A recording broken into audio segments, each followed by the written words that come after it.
체코 공항의 입국장. 여기 프랑스 출신의 여성이 공항 직원들에게 둘러싸여 신문을 받고 있는데요. 그런데 어딘가 몹시 불안한 표정을 하고 있는 그녀와 달리 바로 옆에 한국인 남성은 공항 직원들과 밝게 웃으며 심사대를 지나갑니다. 그러자 멍한 표정으로 한국인 남성을 바라본 프랑스 출신의 여성은 이후 잔뜩 상기된 얼굴로 공항 직원들에게 불같이 화를 내기 시작합니다. 과연 체코의 입국 심사장에서 이들에게 무슨 일이 벌어진 걸까요? 안녕하세요. 저는 프랑스 출신의 리사라고 합니다. 제 삶은 어렸을 때부터 평탄치 않았습니다. 저는 눈에 띄는 빨간 머리와 남들보다 못생긴 외모로 인해 늘 따돌림을 당하며 자랐습니다. 어릴 적부터 친구들은 저를 마녀라고 부르며 괴롭혔고, 특히 학교에서는 왕따라는 낙인이 찍혔죠. 서구권에서 빨간 머리는 흔하지 않은 색이고, 많은 사람들은 이를 비하하거나 부정적인 시각으로 보곤 했습니다. 저 역시 이런 편견의 피해자였지요. 그러던 어느 날, 제 인생에 큰 변화를 가져다 준 사람이 나타났습니다. 바로 한국에서 온 유학생, 재민 씨였습니다. 그는 사교성이 뛰어나고 주변 친구들에게 신임을 많이 받는 친구로 학교에서 모르는 사람이 없었습니다. 특히 프랑스에서도 한류 열풍이 불어 그와 친하게 지내고 싶어하는 친구들이 많았던 것이죠. 저도 그중 하나였지만 저는 못생긴 외모와 빨간 머리 때문에 감히 그에게 다가갈 수가 없었습니다. 그런데 운명은 참으로 신기하고 바람처럼 스며들어오는 것이죠. 어느 날 유난히 비가 많이 내리던 날이었습니다. 등굣길에 저를 괴롭히던 잭슨이라는 녀석이 소리치며 다가왔고 그날따라 저에 대한 괴롭힘이 심했습니다. 그가 저를 괴롭힌 이유는 제가 젖은 우산을 들고 와 교실 바닥에 물을 흘렸다는 것이었습니다. 지금 생각해보면 도무지 이해가 안 되는 이유였지만 저를 괴롭히지 못해 안달난 그 녀석에게는 좋은 미끼였던 것입니다. 그는 저를 마녀라고 놀려대며 주변 친구들과 함께 저를 에워싸고 밀치며 괴롭혔습니다. 저는 주변에 아무도 저를 도와주지 않는 친구들이 그저 가만히 지켜보는 것과 둘러싼 악동들로 인해 정신이 혼미해지기 시작했습니다. 그러던 바로 그때 악동들 뒤에서 "거기까지만 하지?" 라는 소리가 들렸습니다. 그 목소리의 주인공은 다름 아닌 재민 씨였습니다. 그는 이 상황을 보고 말리며 괴롭히던 아이들을 꾸짖었습니다. 그 친구들은 고등학생임에도 190cm의 거구인 재민 씨에게 아무 말도 하지 못하고 꽁무니를 빼며 도망쳤습니다. 재민 씨는 크게 소리치며 저를 괴롭히는 사람은 자신이 가만두지 않겠다고 경고했습니다. 그날 이후로 재민 씨는 언제나 저에게 찾아와 말을 걸어주었고 밥도 먹을 정도로 가까운 사이가 되었습니다. 친구들은 재민 씨의 눈치를 보며 더 이상 저를 괴롭히지 않았고 비록 재민 씨를 제외하면 저에게 살갑게 다가오는 친구는 없었지만 괴롭히지 않는 것만으로도 저는 만족했습니다.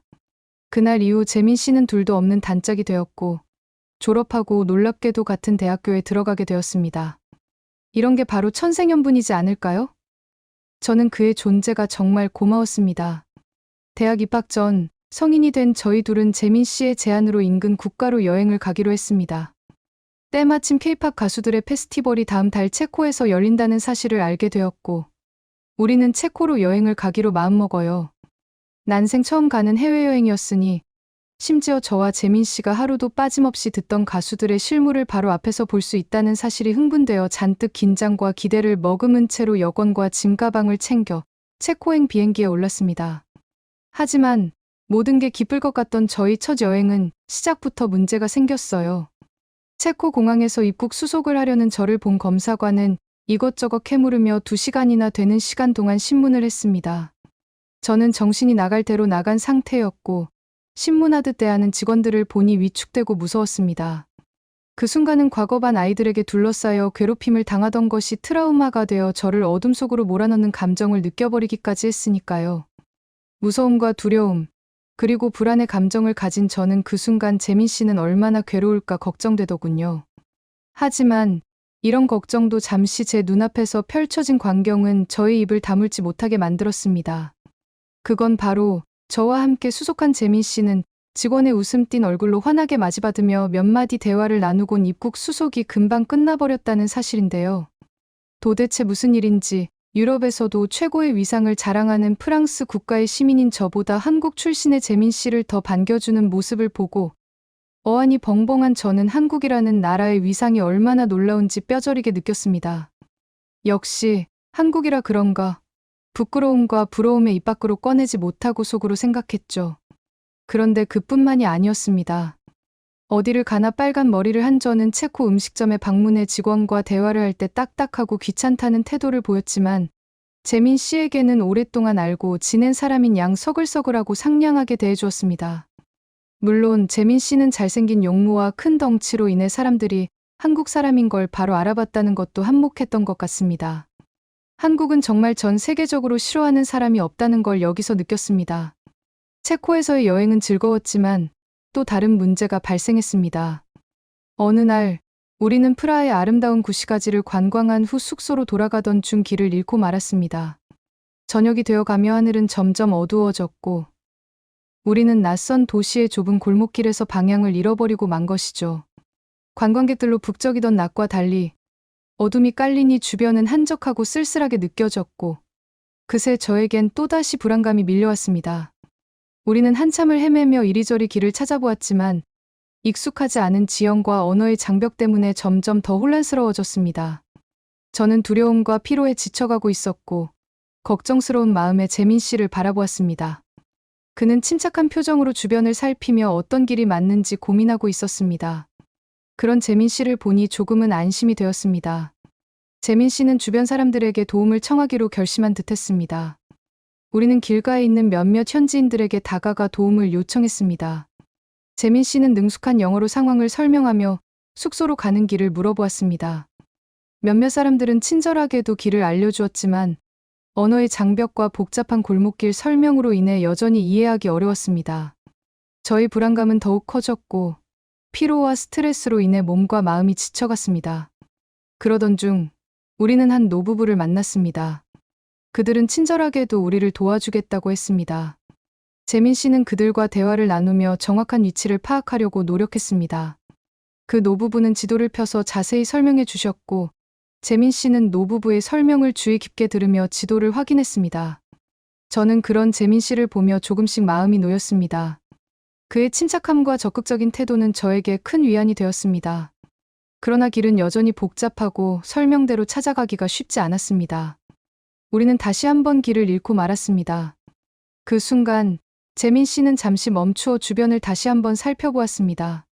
그는 스마트폰을 꺼내어 지도 어플을 켜고 현재 위치를 확인하려 했지만 낯선 도시의 복잡한 골목길은 여전히 어려운 문제였습니다. 하지만 그는 포기하지 않고 계속해서 문제를 해결하려고 했습니다. 그러나 길은 여전히 복잡하고 설명대로 찾아가기가 쉽지 않았습니다. 우리는 다시 한번 길을 잃고 말았습니다. 그 순간 재민 씨는 잠시 멈추어 주변을 다시 한번 살펴보았습니다. 그는 스마트폰을 꺼내어 지도 어플을 켜고 현재 위치를 확인하려 했지만 낯선 도시의 복잡한 골목길은 여전히 어려운 문제였습니다. 하지만 그는 포기하지 않고 계속해서 문제를 해결하려고 했습니다. 결국 우리는 한 번 더 사람들에게 도움을 청하기로 했습니다. 이번에는 젊은 커플을 만났습니다. 그들은 우리를 보자마자 다가와 영어로 한국인이신가요? 라고 물었습니다. 재민 씨가 고개를 끄덕이며 네, 한국에서 왔습니다라고 대답하자 그들의 얼굴에 환한 미소가 번졌습니다. 그들은 한국을 너무 좋아한다며 재민 씨에게 최대한 도움을 주겠다고 약속했습니다. 그 젊은 커플은 친절하게도 우리를 숙소 근처까지 안내해 주겠다고 했습니다. 재민 씨는 그들에게 감사의 인사를 전하며 함께 걸어갔습니다. 그 젊은 커플은 우리와 함께 숙소까지 동행하며 도중에 관광지에 대한 이야기와 체코의 문화에 대해 설명해 주었습니다. 그들의 친절한 태도와 따뜻한 환대 덕분에 우리는 조금씩 긴장을 풀 수 있었습니다. 그들이 한국에 대한 애정을 표현하며 재민 씨를 배려해 주는 모습을 보니 저 또한 마음이 따뜻해졌습니다. 이후 숙소로 돌아와 편안히 쉬면서 체코에서의 하루를 되돌아보았습니다. 특히 오늘 겪었던 일들이 머릿속을 맴돌았습니다. 한국이라는 나라에 대해 저는 그저 TV 드라마나 K-팝으로만 알고 있었던 수준이었습니다. 하지만 오늘 재민 씨와 함께 하면서 한국이라는 나라가 얼마나 대단한지 새삼 깨닫게 되었습니다. 처음으로 느낀 감정은 놀라움이었습니다. 체코의 낯선 도시 한가운데서도 재민 씨는 마치 자국에 있는 것처럼 사람들과 자연스럽게 대화하고 도움을 요청하며 문제를 해결해 나갔습니다. 특히 젊은 커플이 재민 씨를 알아보고 반가워하며 한국에 대한 애정을 표현하는 모습을 보니 한국이 얼마나 세계적으로 큰 인기를 끌고 있는지 실감할 수 있었습니다. 두 번째로 느낀 감정은 존경이었습니다. 재민 씨는 단순히 잘생기고 키가 큰 사람이 아닙니다. 그는 사람들을 사로잡는 매력과 친화력, 그리고 문제를 해결하려는 의지가 강했습니다. 그의 이런 면모 덕분에 우리는 여러 번 위기에서 벗어날 수 있었습니다. 그가 한국을 대표하는 사람이라는 생각이 들었고, 한국이라는 나라가 재민 씨처럼 멋진 사람들을 배출해냈다는 사실이 놀라웠습니다. 마지막으로 느낀 감정은 부러움이었습니다. 저는 프랑스인임에도 불구하고 체코에서 느낀 친밀감은 오히려 재민 씨 덕분이었습니다. 체코 사람들은 재민 씨를 마치 오래된 친구처럼 대했지만 저에게는 그저 지나가는 관광객처럼 대했습니다. 한국이라는 나라의 매력이 이렇게나 큰 것인지 그저 부러울 따름이었습니다. 재민 씨 덕분에 저는 한국이라는 나라를 다시 보게 되었습니다. TV 화면 속의 모습이 아닌 실제로 사람들 사이에서 빛나는 한국의 매력을 느낄 수 있었습니다. 그리고 이런 멋진 친구와 함께 할 수 있다는 사실에 감사함을 느끼며 한국이라는 나라에 대한 호기심과 흥미가 커져갔습니다. 저는 이제 한국을 단순히 재민 씨가 온 나라가 아니라 세계적으로 인정받고 사랑받는 나라로 바라보게 되었습니다. 앞으로도 재민 씨와 함께 더 많은 모험을 하며 한국이라는 나라에 대해 더 많이 알아가고 싶습니다. 피곤에 지친 저는 방에 들어서자마자 안도의 한숨을 내쉬며 침대에 몸을 눕혔습니다. 재민 씨는 저를 바라보며 웃으며 힘들었지? 이제 좀 쉬자라고 말했습니다. 저는 그의 말에 고개를 끄덕이며 정말로 고마운 마음을 전했습니다. 그는 항상 저에게 큰 힘이 되어 주었고 이번 일로 인해 그의 존재가 얼마나 소중한지 다시 한번 깨달았습니다. 그날 밤 저는 재민 씨와 함께 저녁 식사를 하며 하루를 정리했습니다. 우리는 오늘 있었던 일들에 대해 이야기하며 서로의 감정을 나누었습니다. 저는 그의 침착함과 책임감에 대해 감사의 마음을 표현했고 그는 저를 안심시키며 앞으로도 함께 많은 모험을 하자고 말했습니다. 그 순간 저는 재민 씨와 함께라면 어떤 어려움도 극복할 수 있을 것 같았습니다. 다음 날 우리는 다시 여행을 계속했습니다. 이번에는 길을 잃지 않도록 조심하면서도 새로운 모험을 기대하며 발걸음을 내딛었습니다. 재민 씨와 함께한 체코 여행은 많은 의미를 남겼고 우리는 그 경험을 통해 더욱 가까워질 수 있었습니다. 재민 씨는 제 인생에 있어서 정말 특별한 존재였습니다.